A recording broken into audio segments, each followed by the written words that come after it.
Très bien.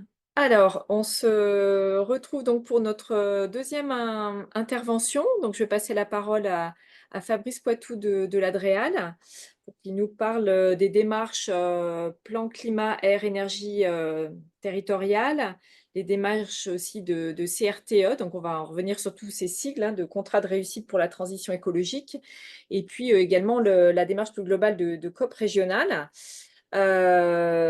Voilà, donc dans l'idée effectivement, que vous pouvez aussi avoir sur vos territoires, ben, c'est ce type de démarche, plan climat ou CRTE et donc c'est bon, aussi d'en avoir, connaissance et de savoir un petit peu plus de quoi il retourne et puis peut-être de créer des liens aussi avec les personnes en charge de ces démarches. Donc Fabrice, je vois que tu as déjà partagé ton écran, c'est parfait et du coup, je te passe la parole. Super. Ben, merci à vous de m'avoir convié pour cette journée. Donc, en effet, moi je suis Fabrice Poitou, je travaille à l'Adréal Bourgogne-Franche-Comté.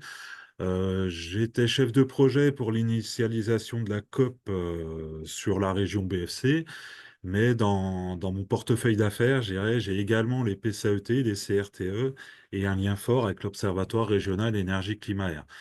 Donc, pourquoi on fait des démarches de COP régionale, de PCAET, de CRTE?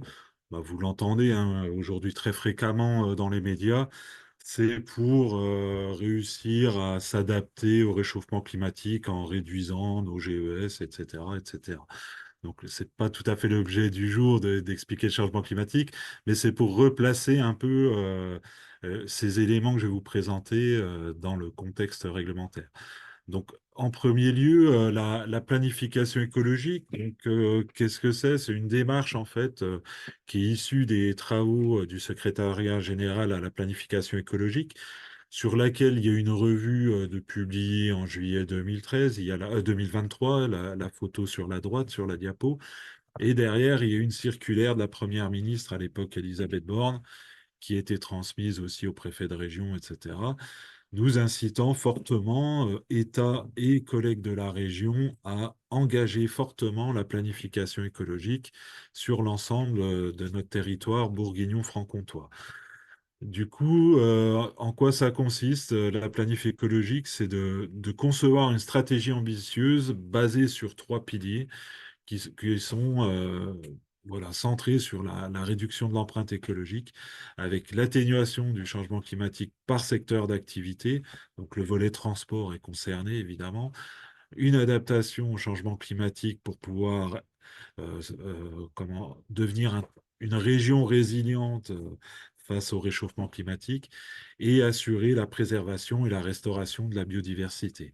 Donc derrière, vous le verrez, il y a 52 leviers d'action qui sont prédéfinis dans la méthode robuste du SGPE et qui doivent nous permettre de décarboner vraiment tous nos secteurs d'activité et également s'adapter à plus 4 degrés à l'horizon 2100. Ça, c'est l'ambition à plus long terme.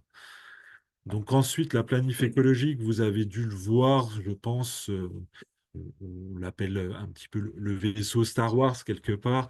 Donc c'est ce qui traduit un peu la méthode SGPE avec voilà, un plan qui doit permettre de relever 5 défis environnementaux, donc l'adaptation au changement climatique, l'adaptation aux conséquences inévitables liées au réchauffement climatique, la préservation de la biodiversité, la préservation des ressources et la réduction des pollutions qui impactent la santé des citoyens et de tous les écosystèmes.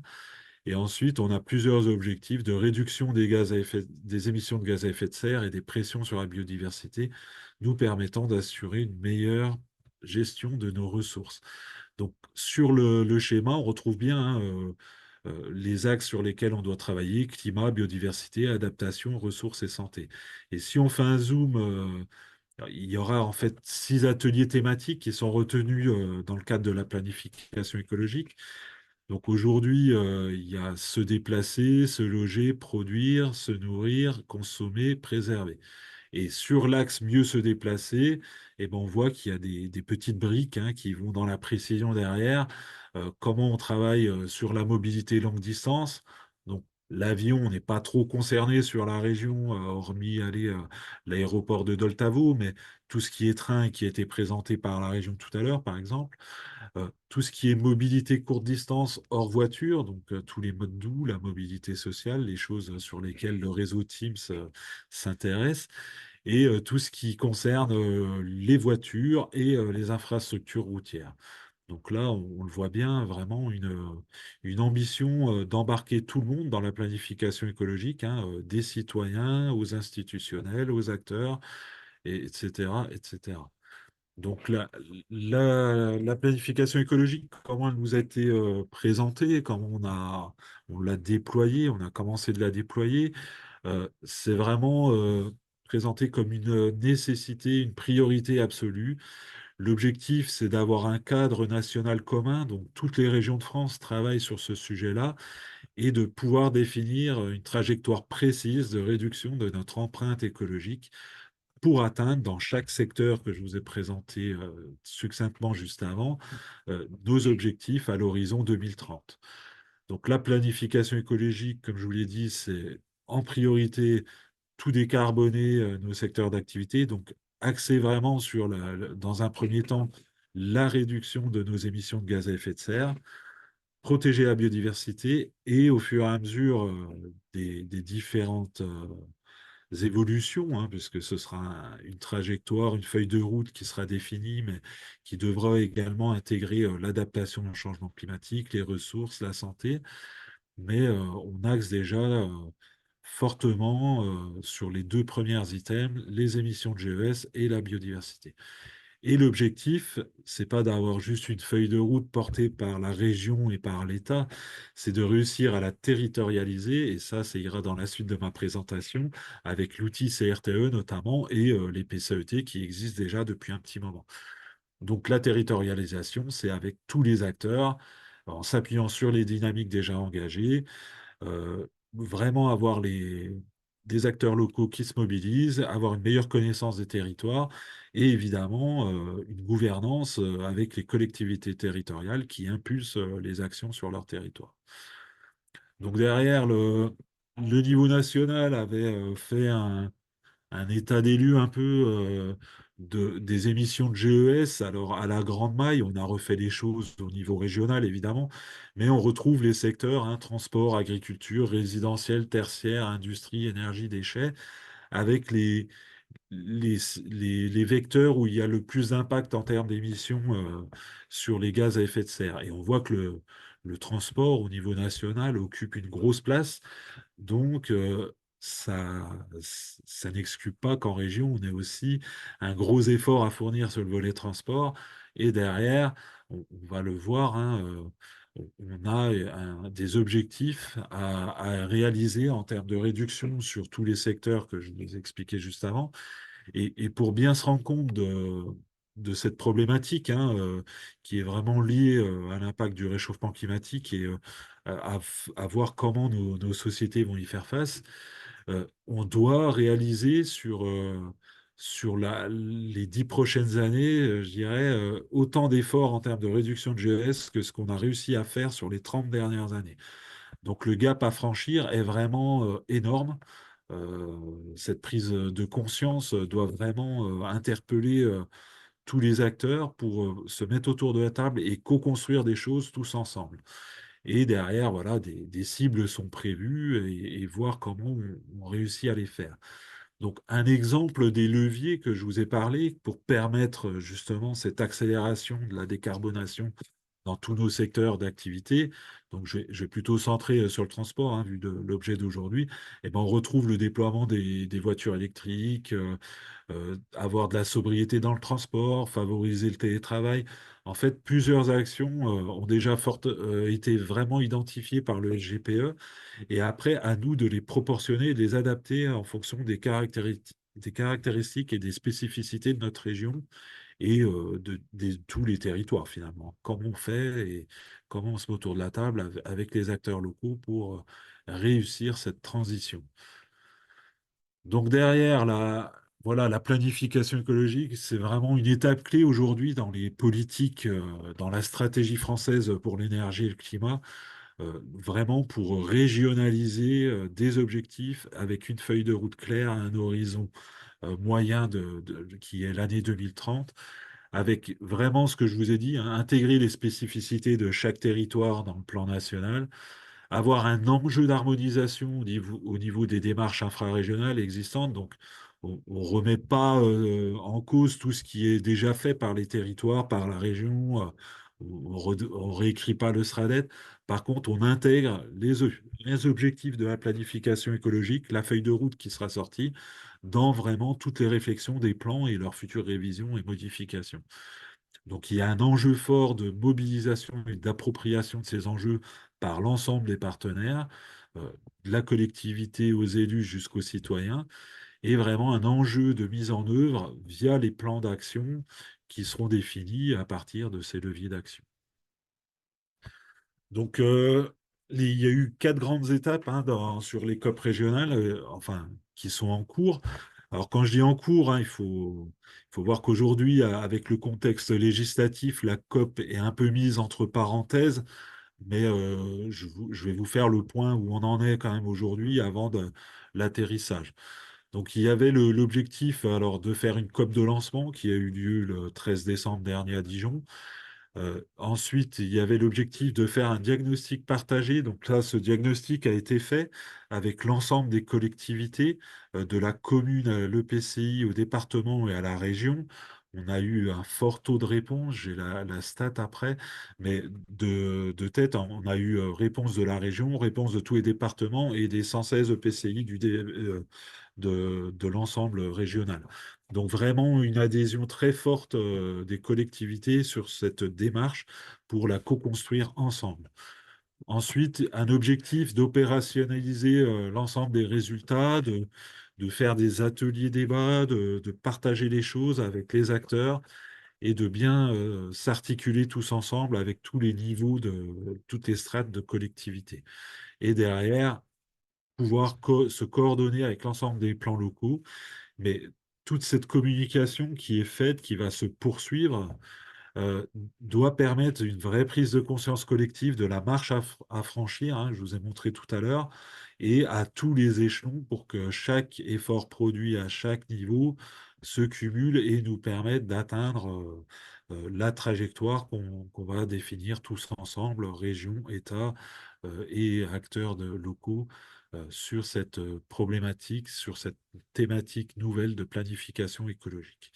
Donc les grandes étapes, elles sont là. Donc aujourd'hui, je vous l'ai dit, le diagnostic partagé a été fait. Il y a eu des restitutions faites dans chaque département pour bien se rendre compte de la perception des territoires par rapport à leurs actions engagées, par rapport à ce qu'elles font déjà, et voir si elles estiment qu'elles vont assez loin ou qu'elles vont devoir aller plus loin.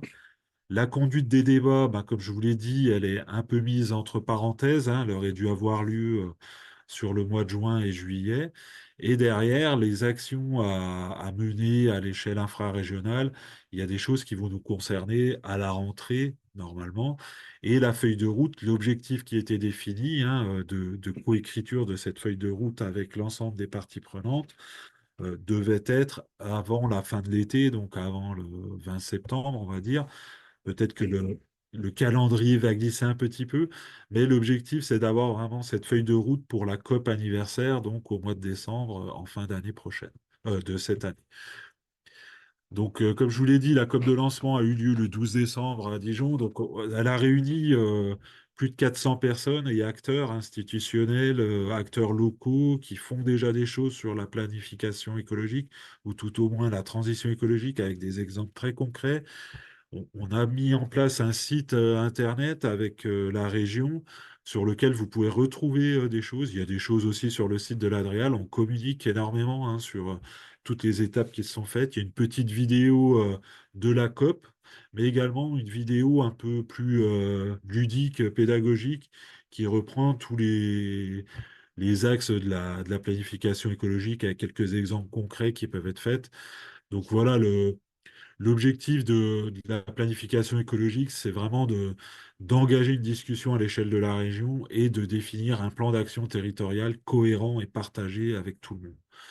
Donc vraiment, là, je l'ai déjà dit, mais on reprendra bien en compte tous les plans, schémas qui existent déjà pour les intégrer au mieux dans cette feuille de route de la planification écologique. Donc les étapes, elles étaient là, celles qui étaient prévues, celles que je vous ai un peu explicitées. Le calendrier va bouger un petit peu, mais il y a toujours cet objectif de pouvoir, voilà. Ah, ce sera une feuille de route qui sera régionale, mais le but, c'est vraiment de pouvoir la décliner à toutes les échelles, donc avec une volonté de restitution, de débat dans chaque département sur une ou deux thématiques en fonction des appétences des départements, etc. Mais avec une possibilité pour tout un chacun de participer et avec une présentation de ces feuilles de route qui derrière vont impliquer une obligation hein, derrière de résultats derrière en mettant en place des actions très fortes. Donc, comme je vous le disais, voilà, au-delà des EPCI, départements, régions qui avaient répondu, on a eu, sachant qu'on est une région quand même rurale, hein, la BFC, 57% des communes qui ont répondu au questionnaire pour voir comment ils allaient pouvoir prendre part à cette planification écologique et quel était leur sentiment. Donc le site internet, je vous ai remis le lien là. Et le retour sur la COP de lancement du 13 décembre, il y a un lien qui est ici. Et après, l'objectif d'atterrissage de la planification écologique, comme je vous l'ai dit, elle va passer dans les CRTE et les PCET. Mais qu'est-ce les CRTE et les PCET, on y viendra juste après. Donc, je vous ai fait une slide un petit peu récap sur le volet mieux se déplacer. Donc en BFC, en fait, ça représenterait 13% des efforts à faire en termes de réduction des émissions de gaz à effet de serre. Et les trois volets, ben, il n'y a pas de surprise, hein, c'est ceux qui ont été définis au niveau national, mais on voit comment privilégier le choix de la voiture électrique légère, faciliter le report vers le vélo et les transports en commun, et comment inciter au covoiturage pour les trajets du quotidien. Et derrière, voilà, on avait les taux d'émission en fonction de ce qu'on prend, hein, évidemment. Alors, c'est un poids en pourcentage, mais on a bien évidemment toute la précision des chiffres dans les travaux que nous sommes en train de conduire. Donc, je passe au CRTE, parce que je ne sais pas jusqu'à quelle heure j'ai, Pascal, mais je vais essayer d'accélérer. Donc, les CRTE, ce sont l'entrée hein, pour les territoires pour territorialiser la planification écologique. Et ils vont devenir, alors anciennement, ils s'appelaient contrat de relance pour la transition écologique. Et là, aujourd'hui, l'intitulé sera le contrat de réussite pour la transition écologique. Donc l'objectif, c'est qu'on retrouve dans ces CRTE vraiment les leviers d'action à travers des projets structurants sur chaque collectivité concernée par un contrat de réussite pour la transition écologique.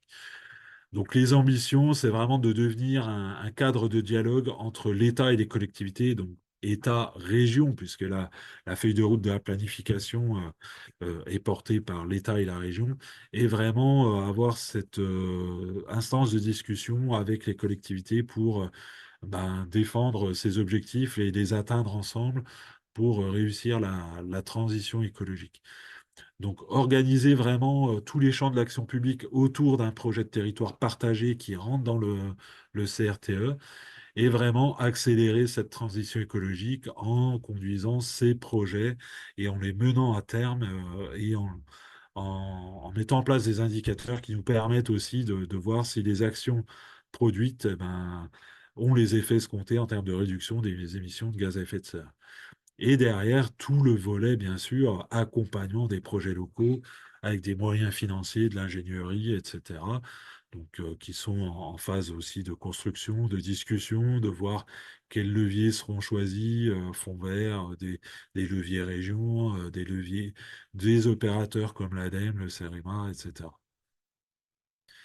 Donc derrière, en BFC, la représentation, l'ensemble de la BFC est couverte par des CRTE. Donc l'échelle des CRTE, à minima, c'est le PCI. Le choix a été fait après, en lien avec les préfets de département, etc., d'avoir parfois des échelles un peu plus larges.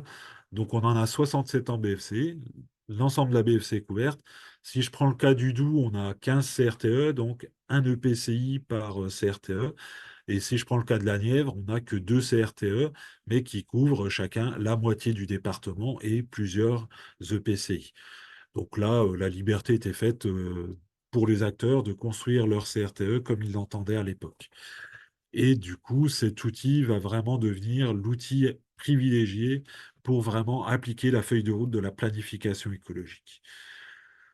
Donc derrière, vous voyez, hein, la carte, elle garde encore le nom de contrat de relance parce qu'elle a été faite à l'époque, mais évidemment, aujourd'hui, ce seront les contrats de réussite, comme je vous l'ai dit tout à l'heure.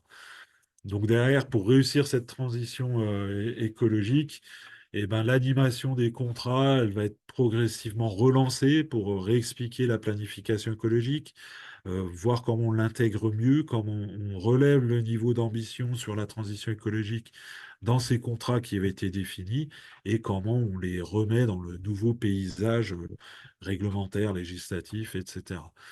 Et derrière, comment on va se mettre en ordre de marche pour vraiment venir en appui et en mobilisant des outils innovants avec des portails d'aide diffusés sur le portail Aide Territoire, hein, où l'ensemble des territoires a déjà plus ou moins un accès, au moins pour pouvoir bénéficier d'aide quand les projets sont matures et répondent à des appels à projets, des appels à manifestation d'intérêt. Il y a une boussole de la transition écologique qui a été créée. Il y a également un espace numérique, mon espace collectivité. Il y a tout ce qui est ANCT, enfin j'en passe et des meilleurs. Il y a déjà beaucoup de choses qui sont là et qui sont en train de se cranter par rapport à la planification écologique. Alors voilà pour le volet CRTE qui va être un peu le nouvel outil. Et on a déjà un ancien outil qui existe et sur lequel on a beaucoup de territoires en BFC qui s'en sont emparés et qui leur a permis, je dirais, d'être un peu les précurseurs de la planification écologique en réfléchissant à tout ça de manière très structurée et cadrée réglementairement. Donc, ce sont les plans climat, air, énergie territoriale. Donc, dans les réseaux que j'anime, il y a déjà beaucoup de personnes hein, qui font des plans climat, etc., des chargés de mission, des élus. Et évidemment, dans les plans climat, alors c'est cadré hein, par une loi qui est la loi de transition écologique pour la croissance verte. Il y a un décret dédié, un arrêté dédié qui structure bien les choses. Et en fait, dans le cadre des PCET, les collectivités, évidemment, doivent traiter le sujet transport. Donc, le réseau aujourd'hui Teams, si pour l'instant vous n'êtes pas connu sur les territoires PCET, je vous invite vraiment à vous rapprocher de ces territoires et à essayer de rentrer dans la démarche, au moins de porter même des actions en propre, n'hésitez pas. Donc les PCAET, il y a un petit peu moins de territoires concernés parce que réglementairement, pour être territoire PCAET, il y a un seuil réglementaire en termes de population qui est de plus de 20 000 habitants. Donc on a 43 territoires obligés PCAET aujourd'hui en BFC et on a donc quelques territoires volontaires, et sachant qu'on a voilà, les 12 territoires, plus de 50 000 habitants, aujourd'hui, ont quasiment tous fini leur phase administrative PCAET.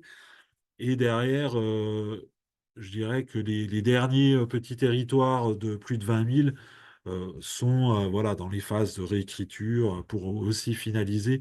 Mais voilà, l'ingénierie n'est pas aussi forte sur ces territoires-là et ça peut expliquer qu'on n'a pas complètement couvert encore. C'est les petits drapeaux hein, quand c'est fini, que ce soit dans le tableau à droite ou sur la carte. Et derrière, on a aussi des territoires volontaires qui se lancent sur ces démarches-là. Ça veut dire que ces territoires-là souhaitent vraiment aller plus loin aujourd'hui dans leur réflexion sur leurs actions pour réussir à mieux définir un projet de territoire qui aille sur les thématiques climat, air et énergie. Donc, le plan climat, il y a plusieurs grandes étapes. C'est pour ça que ça ressemble un peu à la COP, mais à l'échelle plus EPCI, évidemment. Donc, il y a une grande phase qui concerne toutes les étapes du PCET et qui va beaucoup plus loin que ce qu'on peut voir dans les documents d'urbanisme. C'est une phase de mobilisation, concertation, sensibilisation et on doit la retrouver à chaque étape en termes de gouvernance. Et du coup, on a une phase de diagnostic, un état initial du territoire. Donc en majorité en BFC, on a fait le travail avec nos partenaires Conseil régional, ADEME et l'Observatoire régional climat et énergie en mettant à disposition via un outil qui s'appelle l'outil Opter la possibilité pour les territoires de faire un diagnostic climat et énergie en deux, trois clics sur la plateforme et ça leur permet d'avoir toutes les données réglementaires demandées par le législateur, sous un format assez réduit sur lequel elles peuvent intervenir pour pouvoir, euh, je dirais, vulgariser les choses et aller expliquer en montant des ateliers, débats sur des thématiques, etc. Et vraiment essayer de recruter un maximum de parties prenantes des territoires pour co-construire un plan d'action avec l'ensemble des acteurs. Donc ça ressemble quand même à ce qu'on essaie de faire dans le cadre de la planification écologique à une échelle régionale, mais là à l'échelle EPCI. Donc derrière, il y a une stratégie qui appartient vraiment aux élus à mettre en place, où là, on va définir des trajectoires de réduction des GES, évidemment, de production des ENR, enfin plusieurs choses bien cadrées, et derrière, un plan d'action qui est adossé. Donc ça, pour les élus, c'est intéressant aussi de faire un plan où on retrouve un diagnostic, une stratégie, et derrière, des actions très concrètes à faire sur les 6 ans de la conduite du PSAET, de la mise en œuvre et également une chose qu'on va demander dans le cadre de la planification écologique, de faire un bilan à mi-parcours, c'est-à-dire ces actions, on mesure, on quantifie ce qu'elles permettent de faire, de réduire les polluants atmosphériques, d'avoir plus des énergies renouvelables, de respecter la sobriété, qui est un axe du SRADET qui est demandé, par exemple. Voilà, en résumé très rapide, les différentes étapes du PCET. Et derrière, comme j'ai essayé de vous le faire comprendre, le PCET est vraiment très transversal. Et là, quelques étapes en fait du PCET ou choses que des territoires ont traitées dans le cadre des PCET, bah, on va travailler sur l'aménagement, l'urbanisme, la mobilité, les bâtiments, les énergies, la réduction des déchets, la santé, la production, les risques naturels, l'agriculture, la forêt. C'est vraiment très divers. Et dans la stratégie, dans le projet de territoire que met en place la collectivité, au-delà de l'exercice imposé avec les thématiques imposées par le législateur, elle peut tout à fait en rajouter en fonction des spécificités et des propriétés du territoire et se créer ainsi un fil conducteur pour pouvoir mieux porter leur politique, leur projet de territoire sur les thématiques climat, air, énergie. Donc derrière, voilà, le projet de territoire et de développement durable de la collectivité, euh, une fois qu'il est défini, que la phase administrative est terminée, il y a un circuit d'avis, l'État, le préfet de région, la présidente de région émettent un avis sur le document. Et une fois que l'avis est fait, que la consultation du public est faite, on rentre dans la phase opérationnelle du plan. Et là, à ce moment-là, la collectivité, le PCI, en fait, devient coordinateur de la transition énergétique sur son périmètre.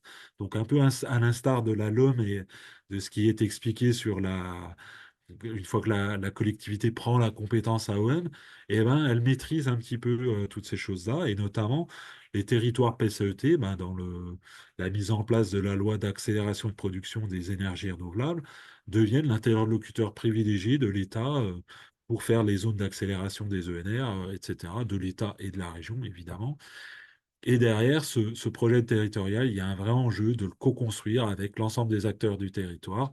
On retrouve hein, cette chose qu'on explicite aujourd'hui dans la planification écologique, mais les territoires engagés dans les PCET, aujourd'hui, lorsqu'il a fallu faire l'exercice CRTE, finalement, parce qu'on a retrouvé des territoires PCET qui sont sur la même échelle que le CRTE, comme je l'ai expliqué tout à l'heure, euh, et ben, leur CRTE était déjà d'un fort niveau d'ambition écologique par rapport aux territoires un peu en zone blanche qui n'ont pas engagé cette prise de conscience d'intégration dans l'ensemble de leur politique, dans l'ensemble de leurs projets.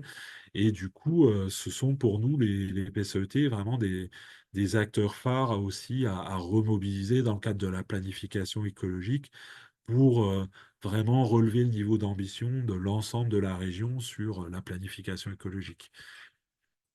Et du coup, aussi un volet hein, qui peut vous intéresser, c'est que dans le plan d'action, évidemment, le PCI va porter des actions propres, les communes vont porter des actions propres, mais sur certains territoires, et même moi je l'encourage, hein, pour réussir à tenir les objectifs définis, il faut aussi qu'il y ait du pilotage d'action euh, autres, mais portés par des acteurs qui sont sur le territoire ou des acteurs qui sont aujourd'hui sur le transport pour mener à bien des actions bah, peut-être un peu différentes, mais voilà, il faut vraiment, alors c'est un changement de paradigme hein, pour les élus aussi, de passer un peu la main à d'autres acteurs, mais il faut travailler main dans la main avec eux et conduire des choses. Et c'est pourquoi le point d'exclamation, bah, le PCET, c'est vraiment une démarche fortement dépendante alors, de la gouvernance, mais également de l'engagement de l'ensemble des acteurs des territoires. Et sur chaque territoire, on a vraiment de la compétence et il ne faut pas hésiter à s'appuyer sur eux. Et vous voilà, j'espère ne pas avoir trop débordé, Pascal, mais j'en ai fini avec ma présentation. Je vais départager et je suis à votre disposition si vous avez des questions. Oui, bah, merci beaucoup Fabrice. Alors effectivement, si vous avez des questions, vous pouvez, lever la main ou prendre la parole directement. On n'est pas voilà, on est dans une réunion, on n'est pas très nombreux, donc on peut se le permettre. Et puis peut-être aussi nous faire un retour. Est-ce que, vous avez été, en contact ou partie prenante avec, ben, les porteurs de plans climat, air et énergie territoriaux ou de CRTE sur vos territoires? Ce serait intéressant de voir si vous avez déjà des liens. Est-ce que quelqu'un veut partager son expérience ou s'il y a des questions de précision, de peu importe? Ou est-ce que j'ai été assez clair ou j'ai perdu tout le monde? Je ne me rends pas bien compte. Il y avait beaucoup d'informations, donc effectivement, on est parti, voilà, de la COP, qui était déjà, une démarche, assez large, donc je ne sais pas. Pas de questions pour Fabrice? Moi, j'en ai une. Je voulais, juste avoir des précisions sur, l'outil innovant, la boussole, de la transition, écologique. Finalement, que voilà, de quelle manière, enfin, ça consiste en quoi? Bien, en fait, c'est une méthode. Alors, c'est nouveau parce que c'est remis au goût du jour avec tout ce qu'on doit faire dans la planification écologique.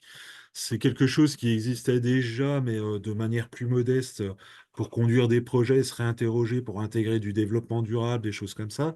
Et aujourd'hui, la méthode, elle a été retravailler pour vraiment se poser des questions sur l'ensemble des actions, pour réussir à mettre plus d'ambition en termes de transition écologique sur chaque choix d'action, de projet qui sont faits. Et je dirais, bon, c'est une méthode qui amène en fait à se réinterroger avec une logique d'amélioration en continu. L'outil est porté, je crois, de mémoire par le CGDD. Il a été co-construit avec plusieurs acteurs. Et derrière, l'objectif, comme je vous l'ai dit, les CRTE existent déjà depuis 1 ou 2 ans, voire 3 ans pour certains, sous un autre format, c'était les CTE avant. Il y a eu des CNRT, enfin, il y a eu plusieurs façons d'aborder les choses. Et là, les CRTE, comme ils ont été faits, il va falloir les retravailler pour vraiment intégrer la planification écologique à 100%, on va dire, et ça va nécessiter de l'apport méthodologique et cette boussole doit permettre de se réinterroger. Alors, il y a des actions qui rentrent déjà pleinement dans la planification écologique. Par contre, il y a d'autres actions qui sont peut-être un peu éloignées. Comment on les fait rentrer dans le cadre en faisant rentrer plus de planification écologique, notamment voilà, quand on refait peut-être un projet de bâtiment, je ne sais pas, un EHPAD. euh, Est-ce que c'est opportun, voilà, je prends cet exemple-là, mais on peut en prendre d'autres. Est-ce que c'est opportun de le mettre à une sortie d'autoroute? Pourquoi pas en termes d'arrivée des transports, etc. Par contre, en termes d'émissions de polluants atmosphériques sur une, une articulation, enfin un axe de structurant qui roule énormément, est-ce que c'est judicieux par rapport à cette future arrivée de populations vulnérables et sensibles aux polluants atmosphériques? Finalement, pas forcément. Donc, c'est réfléchir peut-être à mettre ce projet au meilleur endroit sur le territoire en prenant en compte voilà, plusieurs dimensions, que ce soit la santé, l'adaptation, l'accès aussi. Si je prends un autre exemple sur du tourisme, eh ben, on a plein de lieux touristiques assez exemplaires en BFC. C'est aussi comment on réfléchit pour aller sur la thématique qui vous intéresse aujourd'hui, à mettre en place peut-être des modes de déplacement plus doux. Soit électriques, soit des navettes, soit du vélo à assistance électrique, pour se rendre d'un lieu alors, de transport en commun vers cet espace touristique. Comme on met aussi un éclairage différent avec des LED qui soient moins consommateurs d'énergie. Vraiment, cette boussole, elle doit nous amener à réfléchir les projets de manière plus globale et plus transversale.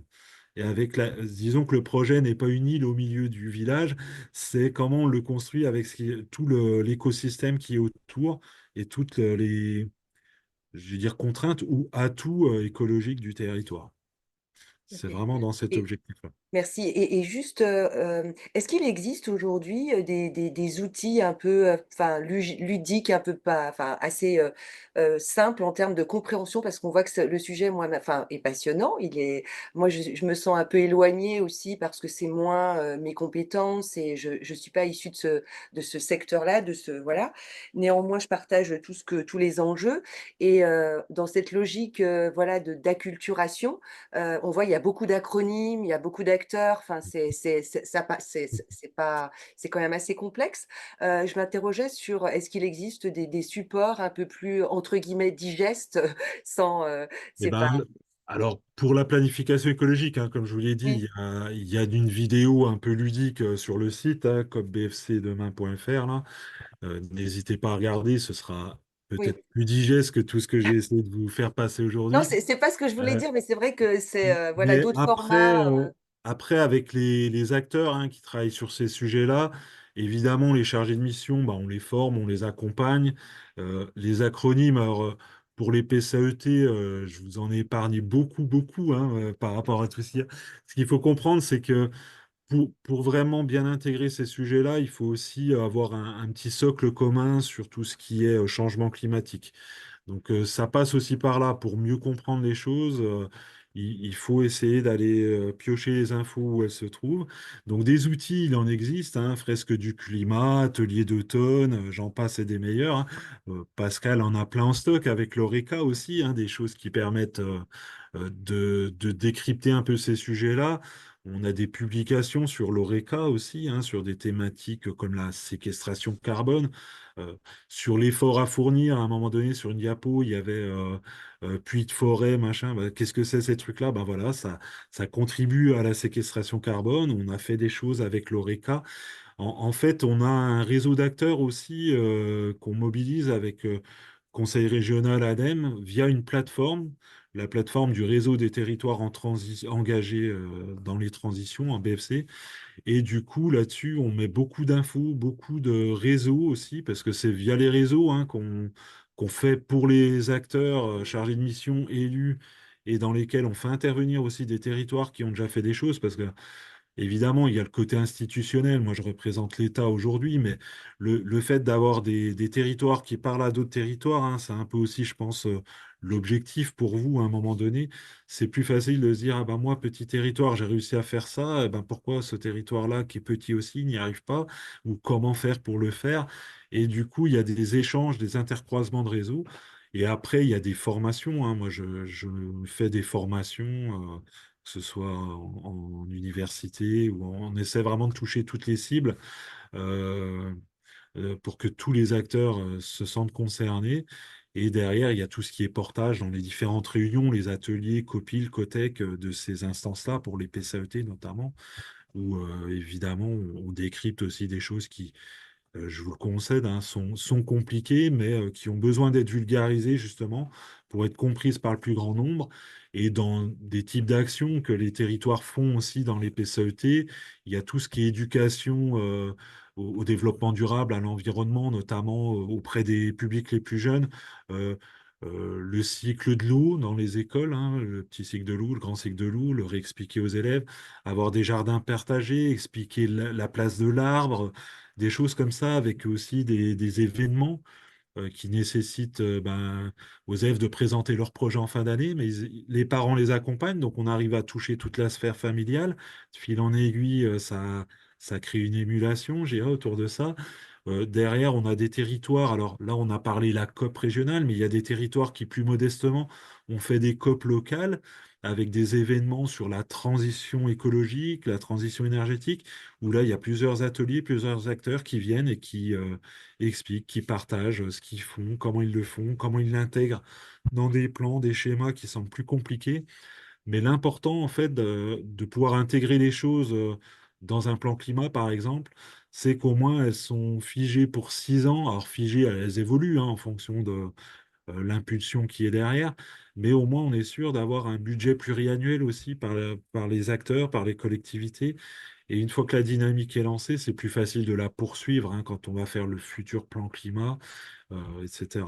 Donc, il y a beaucoup de choses qui se font. Il n'y a pas que l'Adréal, que l'Horeca, mais évidemment, on essaie de communiquer au maximum et de s'appuyer aussi sur des relais, parce qu'en termes d'expertise, comme je disais, il y a de la compétence sur tous les territoires et on a plein d'acteurs qui sont des puits de science hein, sur certains sujets et qui nous donnent aussi un sérieux relais pour aller sur ces sujets-là. Merci. Bah, merci beaucoup. Effectivement, on relayera un certain nombre de supports, peut-être pédagogiques. Bon, la vidéo de la COP, les vidéos effectivement qui ont été faites déjà par l'ORECA, donc l'Observatoire régional et territorial énergie, climat, air, qui permettent aussi en 3 minutes d'avoir une vision des enjeux sur la transition énergétique, tout au moins, et puis les enjeux du climat en Bourgogne-Franche-Comté. Voilà, puis d'autres, outils que tu as cités, la boussole de la transition écologique, la fresque du climat, les ateliers d'automne, ça peut être des choses, intéressantes aussi qui sont plus avec une approche, ludique. Voilà, en tous les cas, merci beaucoup Fabrice, je pense que ça Eh a ben, ouvert aussi des portes dans les esprits pour faire des liens aussi sur les territoires et c'était bien l'objectif. c'est moi qui vous remercie. Et c'est vrai que c'est important. On a besoin de tout le monde pour arriver à faire cette transition, comme vous l'avez compris. Et le volet transport est un volet très important. Mmh. Et les territoires, du fait de la prise de compétences, etc., essaient de faire les choses et aujourd'hui sont parfois aussi un petit peu démunis. Donc, il faut aller frapper à la porte et dire on existe, on peut Oui, vous tout aider. à fait. Puis effectivement, le lien avec le volet inclusion, le social, plus largement, est important aussi. Parce que l'idée, c'est d'emmener tout le monde dans cette transition. Donc, tout à fait. Eh bien, merci beaucoup. Merci à vous. Alors, je vous propose, sans plus attendre, de continuer avec la présentation de David Dubois du CEREMA, donc, qui va nous faire découvrir la cellule régionale France Mobilité.